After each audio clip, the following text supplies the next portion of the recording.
A very happy Independence Day to our viewers, and on this special day we bring you a special telecast, the history of the golden bird or our motherland, India, and its vast wealth before the British Raj. While British Trading Corporation East India Company was established to pursue trade in the East Indies, but it ended up having a bigger significance, especially for us. The event that marked the beginning of the East India Company's dominance in India was the Battle of Plassey and the defeat of Nawab of Bengal, Siraj-ud-Daulah. But what brought the East India Company all the way to India? That's the big question. Well, they were initially lured to our country because of its immense wealth and trade prospects. We were in fact referred to as the golden bird or Sone ki Chidiya due to our wealth and resources. These commercial interests, however, turned into political ambitions, leading to the colonization of India. But folks, let's understand how rich our country exactly was.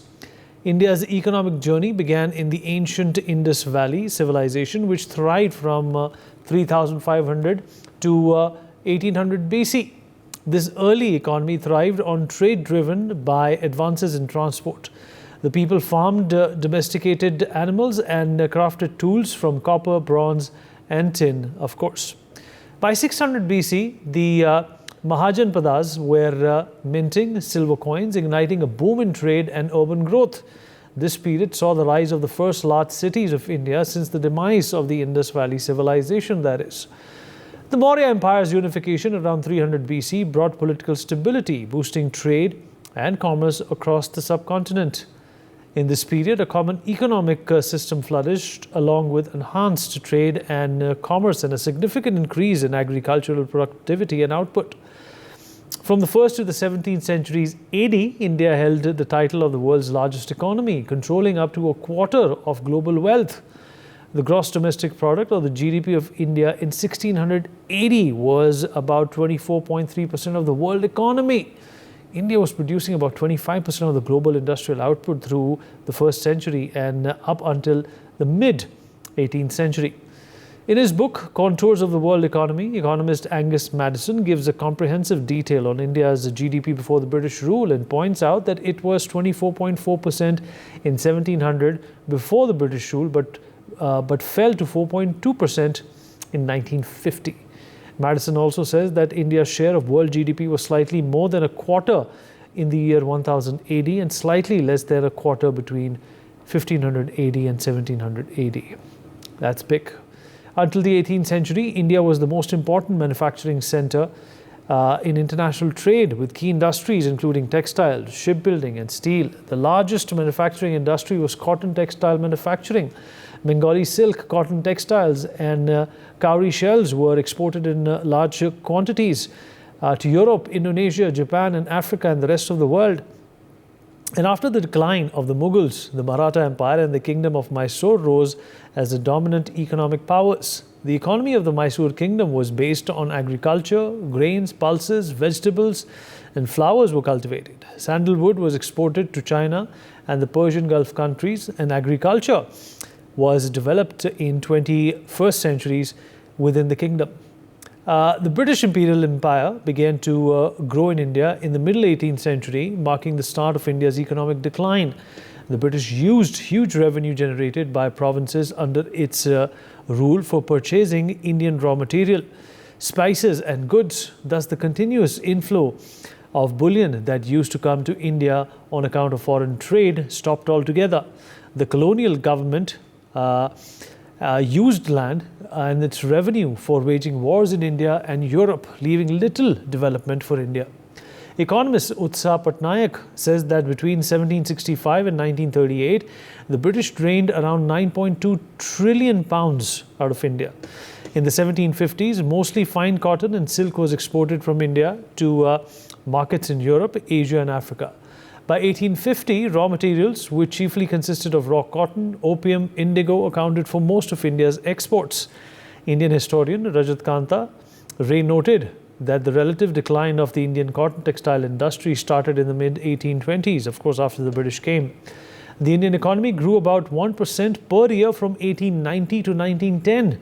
Under the British rule, India was also subjected to frequent famines, had one of the world's lowest expectations life expectancies, I beg your pardon, and suffered from pervasive malnutrition and was largely illiterate. Angus Madison's research said that India's share of world economy went from 27% in 1780 to just 3% in 1950. In a short span of 80 years under colonial rule, India changed from being an exporter of processed goods for which it received payments in bullion to being an exporter of raw materials and a buyer of manufactured goods. Under the British rule, a number of India's native manufacturing industries shrank. Their economic policies caused a severe decline in the handicrafts and handloom sectors, with reduced demand and dipping employment. India also accounted for 25% of the world's industrial output in 1750, declining to 2% of the world industrial output in 1900. The process of rebuilding started after colonial rule ended in 1947. India went for centralized planning, and today the Indian economy is one of the fastest growing economies in the world, with rising income and savings, abundant investment opportunities, strong domestic consumption, and a young population. India is set for sustained growth in the coming decades. Of course, we will talk about this now that we have given you where India stood and where India is today, and of course where India was when we gained independence on the 15th of August in 1947, which is today. Dr. Sharat Kohli, senior economist, with us on the program. Professor Madhav Nalapat, editorial director of the Sunday Guardian, also joins us on the show. Professor Nalapat, I'll begin with you. Sir, I have given a number of stats. I've given a big picture, a macro picture of what India used to be, what it became, and what it is now. How do you look at this journey? And, how do you think that, with modern inventions today and India's technological know-how and edge, that era of being a golden bird can be retrieved. But the fact of the matter is that we had to start from scratch, sir, on 1947, 15th August, and today happens to be Independence Day. So what better way to talk about this trajectory? Well, I'd like to say, Vineet, that if you drive a car, looking into a rearview mirror all of the time or most of the time, you're going to crash. Look ahead. Yes, we were a large chunk of world trade and world GDP before the British colonized us. Yes, we were reduced to poverty, penury, and famine under British rule. Yes, that's all spilt milk.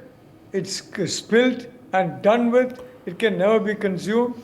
That past can never be changed. It cannot be retrieved.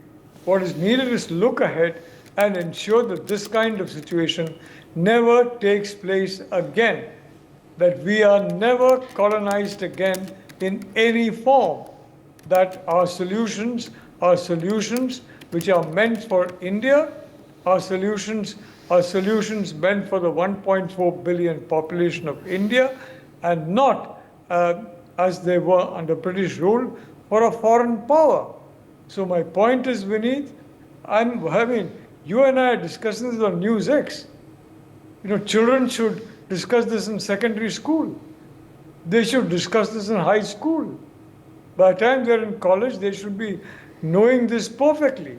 They should have been examined on these subjects in detail.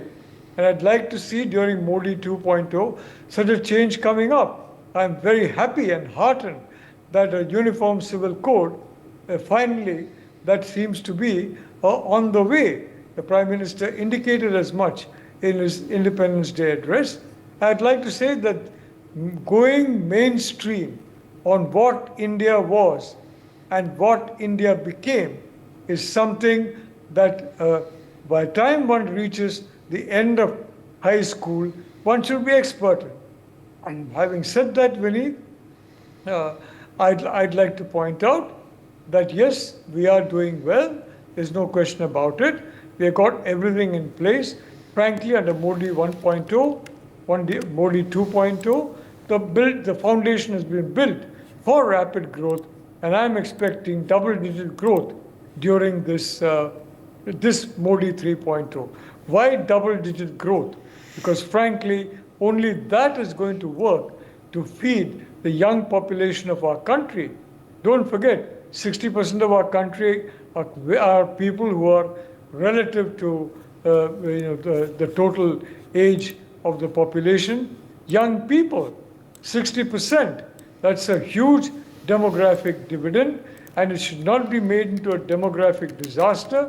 It has got to be looked forward to. That's what Prime Minister Modi is doing.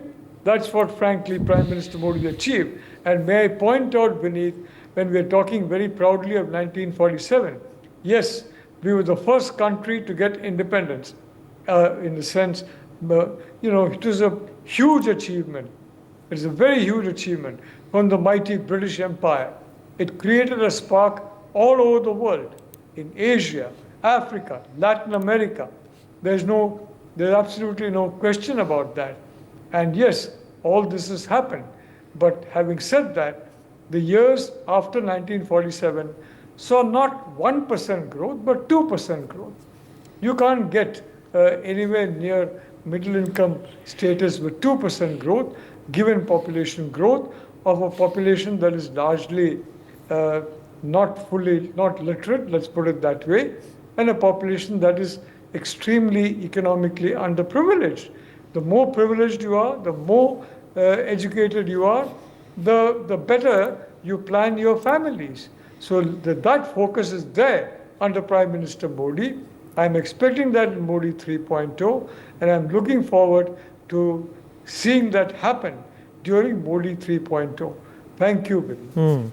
Dr. Kohli, obviously it's a great day today, 78 years of independence, but India is obviously not largely independent in a lot of terms, how it used to be when it came to our money, our resources, our economy, our GDP, and our standing in the world. Of course, we are fighting a battle for the past 78 as well. In context to what I said and how I opened the show, how do you view India's ascendance today? And the comparison will always be towards the past of how we were. But Professor Nalapat already articulated eloquently that you should not be looking at the past, you should be looking at the future. But of course, millions and billions of Indians realize that there was a glory that we lost. Now the attempt is to regain that glory. How do we do it? Good evening, Vineet. A very happy Independence Day to you, Professor Nalapat, and to all the viewers of NewsX. We are celebrating the 78th one for that matter. But looking in the hindsight has got a very interesting perspective. If we know that we were 1/3 or a quarter of the GDP from the 1st century AD to the 17th century AD, it motivates us that this is doable. At least we know that we were already there. So if today we are a fraction of that, at least we know that there was a point when we were actually a sone ki chidiya. So it motivates people. And referring to Prime Minister's speech today, he said if 40 crore people could get us freedom, why can't 140 crore people lead us to being a developed country? We've added 100 crore plus to that population in 1947. And people who fancy beneath the Britishers, both me and you, we still travel to London, we fancy them. This includes us also. You should know that in the year 1600 AD, a very interesting piece of statistics, in the year 1600 AD, the entire wealth of the British Treasury was 16 million pounds. The entire wealth of Indian Treasury was 17.2 million pounds, I beg your pardon. 200 years after that, in 1800 AD, the entire wealth of the British Treasury was only 16 million pounds. So you can do the comparison. India in 1600 AD was 17.2 million pounds. Let me just clarify the numbers once again. 200 years after that, the Britishers were still 16 million pounds. So you can very well imagine why they came here. What was their intention? I think their concept of divide and rule worked. What went wrong? It took 190 years for us to be plundered. The real expansion of East India Company, when it started in somewhere, if I remember the history correctly, 1757, exactly 100 years before the mutiny happened, 1857, the first, action on independence was taken from Meerut. So 100 years before that, East India Company started expanding. So it took 190 years, to be very precise, for India to be plundered. From that 25% to 33% of the share of the world GDP, we were down to 4% and 3% for that matter. And when they left us in 1947, we were a country of poor. We were a country of deprived. We were a country of famines. We were a country of, divisive politics. We didn't know, the Muslims didn't know where to live. The Indians didn't know where to live. People died. People died on the streets. There were dead bodies in the trains moving from this border to the other border. Look what they did. And today the same people, we still fancy them. We fancy their skin. We fancy their products. We fancy their country. We fancy their monuments. We get selfies with them. But I think if we look back, both me and you, and I suppose Professor Nolapat were not born at that time when India got independence. All the three people sitting on the screen, we were not born at that time.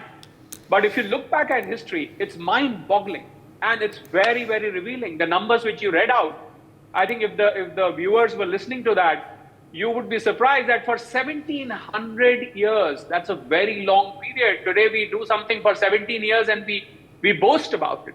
But for 1700 years, we were the kings of the world. We dominated the world economy. In fact, no country in the world stood anywhere near India. I saw that if you look at the Chinese history, the Western European history, there was nobody near us. It was the colonial rule which drained our wealth. And to my being an economist, I always look at what was plundered, how much was plundered. I am a man of numbers. $40 to $50 trillion in today's terms was the amount that was plundered from India. You can imagine America today is $27 trillion, the GDP. The world GDP at this point of time, Vineet, for the information of NewsX viewers, I'm sure not many people listen to this number every day. The world GDP today is $91 trillion. And out of that, why I'm saying out of that? Because that number is well within 91.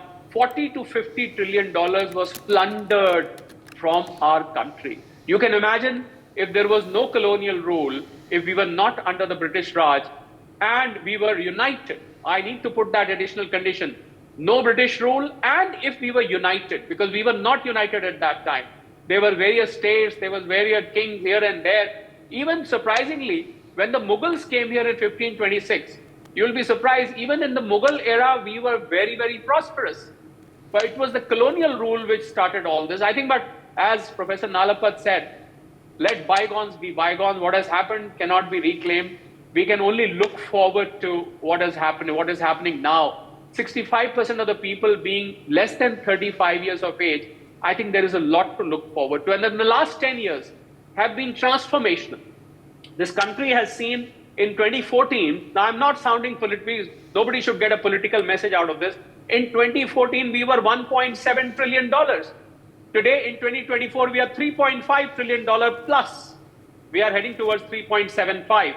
The numbers keep moving. We are double the amount of GDP which means from 1947 to 2014, we moved from, let me take zero in 1947, we were 2,70,000 crores of GDP. By the way, in 1947, for the people who don't know what was India's GDP at that time, 2,70,000 crores was India's GDP. Today, our GDP is 300 lakh crore plus for that matter. So from 1947 to 2014, we moved from zero to $1.75 trillion. From 2014 to 2024, we are $3.5 trillion plus, which means something right must have been done. Some reforms must have been done. For all the people who criticize, they've got a right to criticize. For all the people who hate Prime Minister Modi, who hate the NDA government, they have a right to do so. But the numbers do not lie. And I think the next freedom for me, Vineet, the next freedom would be banish unemployment, banish inequality of wealth and income. Well, that particular well is deepening. We are seeing in certain sectors a K-shaped recovery. I think that is another demon we need to fight. We need to fight unemployment. We need to fight inequality of wealth. We need to fight shortage of skills in India. We need to reform our education badly. If we need to really get demographic dividend, which Professor Nalapat referred, why should a student passing out of a government school not get the opportunities similar to somebody passing out of a public and a private school? What wrong have the kids done? That is the other demon we need to fight. The list is endless. It's very long. But the good thing is we are on the path. We are moving, and we are moving in the right direction. So I'm sure the generation to come, Vineet, has got a lot to look forward to, much better than what we have seen in our lifetime, Vineet, is what I would like to say. Professor Nalapat, would you concur with what Dr. Kohli has said, that taking pride in what India has done and how far we have come, it's also important to understand that the struggle goes on. Well, Vineet, I'd just like to say there are political parties in India that promise a Sarkari job for every young person. Who's going to pay for those Sarkari jobs? Will the politicians who made that promise pay for it out of whatever money they have in India and wherever else? Who's going to pay for them? Only the ordinary taxpayer. That is you and all three of us. And we will have to pay for them. And if you keep squeezing us, where are we going to find the incentive, the motivation to produce more and to work harder? So I'd again like to say, Vineet, look, why on earth did we become a slave nation? Why on earth were we enslaved? First of all, by the Mughals, and secondly, much more horribly, by the British. That fundamental question has been answered by Dr. Kohli. We were not united. Sabka saath, sabka vikas. That is what is needed. We have to be united. Whether you're Hindu, Muslim, Christian, Jain, Buddhist, Sikh, it doesn't matter. We are all Indians. We have to be united. We have to think in this fashion, and that kind of has got to be instilled in us from primary school onwards. Not just the importance of unity, but the consequences of disunity, Vineet. All right, Dr. Kohli, concluding thoughts from you before we wrap up. This is obviously, a government which believes in, taking India to that Viksit level by 2047, which will of course conclude 100 years, a century into our independence as well. But the fact of the matter is that, progress and India's ascendance should not be a political agenda. It should be a people's agenda. Yes, Vineet. There is a very important point I would like to make today, because this is the right day to talk about it. The top brass of our current government has got a vision.